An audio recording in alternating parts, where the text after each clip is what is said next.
Assalamu alaikum wa rahmatullahi ta'ala wa barakatuh. Bonjour. Donc on passe à l'exemple numéro 2 concernant les fonctions réciproques.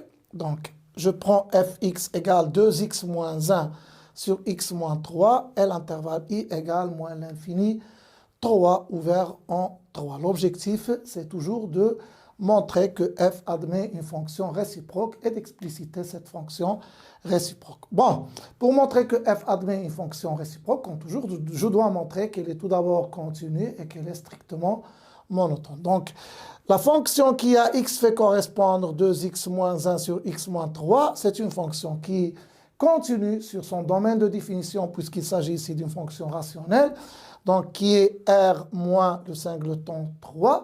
En particulier, elle est sur l'intervalle i puisque i, elle est inclue dans d. Donc la fonction qui a x fait correspondre 2x moins 1 sur x moins 3, donc elle continue sur d, en particulier sur l'intervalle i. Donc je peux dire que f est continue sur i.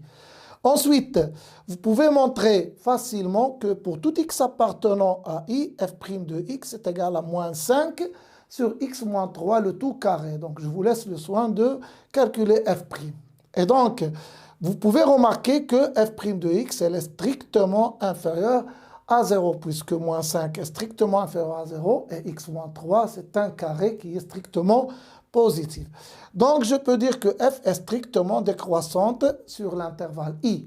Donc, le fait qu'elle est continue et qu'elle est strictement décroissante, donc je peux dire qu'elle admet une fonction réciproque notée f moins 1, définie sur l'intervalle j qui est égal à f de i, c'est-à-dire f de l'intervalle moins l'infini 3.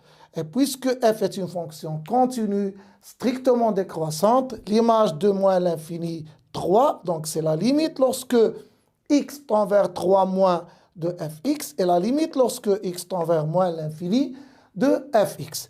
Bon, concernant la limite, lorsque x tend vers 3 moins de fx, si vous remplacez, vous allez trouver 5 sur 0. Et après étude de signes, vous pouvez remarquer ce que ça va donner 5 sur 0 moins. Et 5 sur 0 moins, donc c'est moins l'infini. La limite lorsque x tend vers moins l'infini de fx, puisqu'il s'agit ici d'une fonction rationnelle, je vais juste prendre les monombres de plus haut degré, donc 2x sur x, simplifions par x, et ça va donner bien sûr 2. Donc voilà. Je peux dire maintenant que f admet une fonction réciproque f moins 1 qui est définie sur l'intervalle j qui est égal à moins l'infini 2. Maintenant, on va essayer de déterminer f moins 1 de x pour tout x appartenant à son domaine de définition, c'est-à-dire à l'intervalle j. Bon, je sais que f moins 1 est défini par cette équivalence, donc y appartient à i et f de y égale x, c'est équivalent à dire que x appartient à j et f moins 1 de x est égal à y. Donc, commençons par f de y égale x. Donc, ceci est équivalent à dire que nous savons que f de x c'est 2x moins 1 sur x moins 3. Donc, f de y c'est 2y moins 1 sur y moins 3. Donc, vous aurez 2y moins 1 sur y moins 3 égale x. Donc, produit en croix, je vais trouver donc 2y moins 1 égale x facteur de y moins 1. Je développe. Ensuite, je trouverai donc 2y moins xy égale à 1 moins 3x. Je factorise ici par y. Et enfin, je trouve que y c'est égal à 1 moins 3x sur 2 moins x. D'ailleurs, je peux diviser par 2 moins x puisque x, elle est différente de 2 puisqu'elle appartient à l'intervalle j, bien sûr, qui est l'intervalle. N'oubliez pas que l'intervalle j, c'est quoi? C'est l'intervalle moins l'infini 2, donc 2, elle est ouverte. L'intervalle est ouvert dans E, donc x, elle est différente de 2.